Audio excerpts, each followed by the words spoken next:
Bonjour à tous, j'espère que vous allez bien.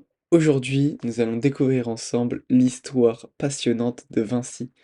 Nous allons voir tous les défis qu'elle a dû relever pour être le leader mondial. Nous allons découvrir une success story française magnifique.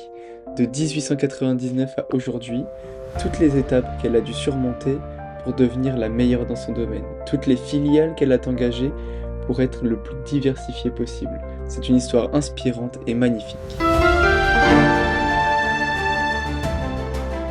Tout d'abord, pour commencer tout ça, nous allons découvrir son cours de bourse. Et oui, car je reste une chaîne d'investissement et c'est d'ailleurs tout ce but dans cette série. Le but de cette série est de découvrir l'histoire splendide des actions et des entreprises dans lesquelles j'investis. Vinci est une position que j'ai dans mon PEA, que j'ai acquérie le 28 octobre 2024. C'est donc très récent. Nous pouvons voir dès maintenant donc le cours de l'action Vinci sur son état maximum, donc depuis le début de la création de l'entreprise en bourse, donc en 1989, jusqu'à aujourd'hui, le 22 novembre 2024. Donc aujourd'hui, le cours est à 100 euros avec 70 centimes. Moi, je l'ai acheté, euh, c'est la ligne juste ici, je l'ai acheté, comme je l'ai dit précédemment, le 28 octobre 2024 pour 107 euros et 80 centimes. Donc je suis en perte de 7 euros et 10 centimes. Mais j'ai grand espoir que cela remonte et on verra bien le futur. Nous allons donc découvrir maintenant l'histoire passionnante de cette entreprise avec des faits, des points en 3 chapitres. Tout d'abord, le chapitre 1, les racines et l'essor. Le chapitre 2, la transformation en Vinci. Et chapitre 3, un leader mondial et visionnaire. Avant que cela commence, sachez que cet épisode est disponible en podcast si vous passez avec le lien sous cette vidéo ou avec le lien disponible sur mon profil YouTube. C'est parti, nous pouvons partir dans l'histoire passionnante de Vinci avec ce premier chapitre. L'histoire de Vinci commence en 1999, à une époque où la révolution industrielle bouleverse les sociétés européennes, entraînant des changements économiques, sociaux et technologiques majeurs.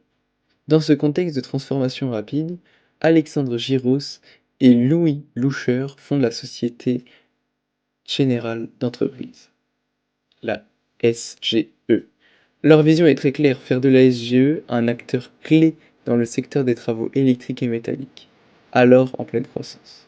Ce duo d'ingénieurs et d'entrepreneurs apporte une expertise innovante qui distingue rapidement leurs entreprises. Dès ses premières années, la SGE se démarque par sa capacité à répondre aux défis techniques complexes. L'entreprise participe à des projets stratégiques tels que l'électrification des chemins de fer, une avancée essentielle pour moderniser les transports en France et réduire la disparité entre les régions. Parallèlement, la SGE intervient dans l'équipement électrique des bâtiments publics et des infrastructures urbaines, posant ainsi les bases pour un savoir-faire reconnu dans le domaine des travaux d'utilité publique. La Première Guerre mondiale bouleverse l'Europe, mais elle ouvre également de nouvelles opportunités pour cette entreprise. En 1918, alors que la guerre touche à sa fin, la reconstruction devient une priorité nationale. La SGE s'impose comme un acteur essentiel de la modernisation des infrastructures détruites, notamment dans les régions les plus touchées par le conflit. Cette période est également marquée par une diversification des activités, la SGE étend son champ d'action aux travaux publics, avec des projets d'envergure dans les infrastructures routières et les bâtiments industriels. Durant l'entre-deux-guerres, l'entreprise se développe, une expertise et des grands projets d'ingénierie anticipant les besoins des villes en pleine expansion. Par exemple, elle participe à la construction de réseaux routiers pour accompagner la croissance de l'automobile, un secteur à ce moment-là en plein essor. Ces initiatives renforcent la réputation de l'entreprise en tant que partenaire incontournable des grandes transformations urbaines et industrielles. Dans les années 1920 et 1930, c'est le début d'une action majeure pour eux, le début de l'internationalisation de la société SGE. Alors que les marchés européens commencent à atteindre une certaine maturité, l'entreprise se tourne vers des régions en développement comme l'Afrique et le Moyen-Orient. Là-bas, elle réalise des projets ambitieux, tels que des infrastructures portuaires, des lignes de chemin de fer et des bâtiments administratifs, contribuant ainsi à l'essor économique de ces régions. Cette expansion à l'international marque un tournant stratégique, plaçant la SGE parmi les entreprises françaises les plus audacieuses de son époque.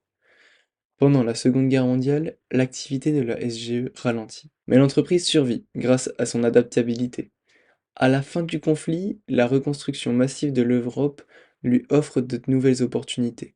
Avec des financements d'organismes comme le Plan Marshall, la France connaît une période de croissance rapide, souvent appelée les Trente Glorieuses. La SGE ici joue un rôle central dans cette dynamique, participant à la modernisation des infrastructures stratégiques du pays, comme les ponts, les routes et les centrales électriques. En 1966, la SGE est rachetée par l'industriel Saint-Gobain, un acteur majeur avec une expertise historique dans les matériaux de construction.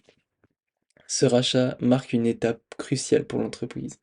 Sous l'impulsion de Saint-Gobain, la SGE bénéficie d'un soutien financier conséquent, lui permettant d'investir dans de nouvelles technologies et de renforcer ses capacités.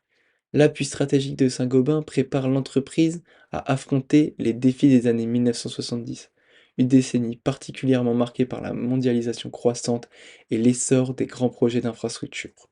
Ainsi, de ses modestes débuts en 1899 à son expansion internationale et à son intégration sous l'égide d'un géant industriel, la CGE construit les fondations d'un futur empire. Cette capacité à s'adapter aux défis de chaque époque et à saisir les opportunités sera le moteur de son évolution vers ce qui deviendra le groupe Vinci. À partir de maintenant, nous allons découvrir comment ce nom est apparu, Vinci. Nous allons plonger dans son histoire de 1980 à 2000. Le nom Vinci apparaît plus tard dans l'histoire, mais dans les années 1980 et 1990 sont cruciales pour poser cette base de transformation. En 1988, la Compagnie Générale des Eaux, ce qui sera plus tard Veolia, rachète la SGE. Ce rachat marque une nouvelle étape. La SGE commence à investir dans des concessions, notamment dans le secteur autoroutier. L'idée de coupler construction et gestion à long terme d'infrastructures prend forme, posant les fondations du modèle économique qui fera le futur succès de Vinci.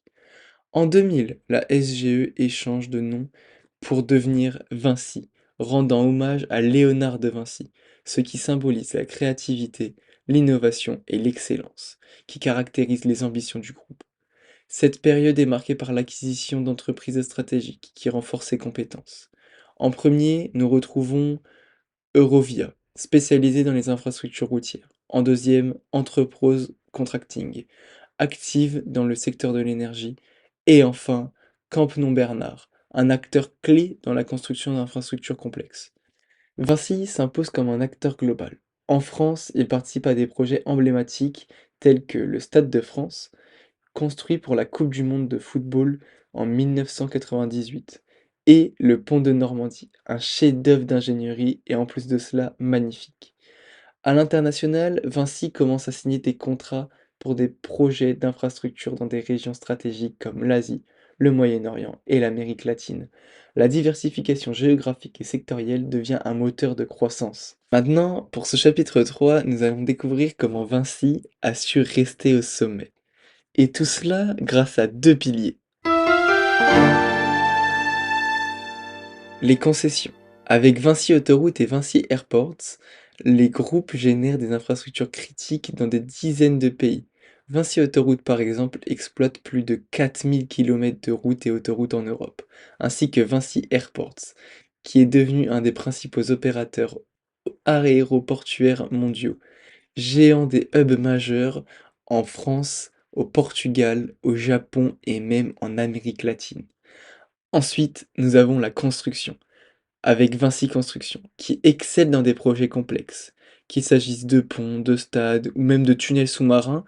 D'ailleurs, le pont de Millau, achevé en 2004, est l'une de ses réalisations les plus emblématiques, incarnant le savoir-faire technique et esthétique du groupe. La croissance de Vinci repose aussi sur une série d'acquisitions stratégiques, comme le rachat d'entreprises locales dans les pays où il opère. Cela permet à Vinci de s'adapter aux spécificités de chaque marché et de renforcer son expertise locale. Dans les années 2020, Vinci s'engage dans une transition écologique. Le groupe investit dans des projets durables, notamment dans des énergies renouvelables, les infrastructures bas carbone et la mobilité électrique.